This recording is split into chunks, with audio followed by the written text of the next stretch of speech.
আসসালামু আলাইকুম প্রিয় বন্ধুরা, আমরা যারা ফেসবুক ব্যবহার করি আমাদের প্রত্যেকেরই প্রায় কম বেশি ফেসবুক পেজ আছে। তো আমরা অনেকেই ফেসবুকের নাম পরিবর্তন করতে চাই। আমরা ফেসবুকের নামটা কেমনে পরিবর্তন করব এইটা আজকে দেখব। চলুন তাহলে শুরু করা যাক। প্রথমে আমরা ফেসবুক প্রফেশনাল অ্যাপসে যাব। প্রথমে আমরা এই পাশে এই আইকনে আমরা একটা ক্লিক দেব।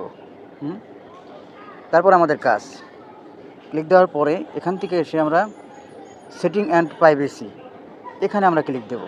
সেটিং অ্যান্ড প্রাইভেসি, ঠিক আছে, এখানে আমরা ক্লিক দেব। দেওয়ার পরে তারপরে আমরা আবার যে সেটিংস লেখা আছে এখানে আমরা ক্লিক দেব। সেটিংসে ক্লিক দিলাম। আমরা স্ক্রল করে নিচের দিকে যাব। এই যে লেখা আছে পেজ সেটআপ, এখানে আমরা ক্লিক দেব। বাস, পেজ সেটআপ এখানে ক্লিক দেব। এরপরে দেখেন নাম, এই নামে ক্লিক দেব। এখানে আমি যে নাম পরিবর্তন করতে চাই এখানে যে নাম দেব, বাস নামটা চেঞ্জ করে রিভিউতে ক্লিক দেব, বাস আমার ফেসবুকের নাম পরিবর্তন হয়ে যাবে। আমাদের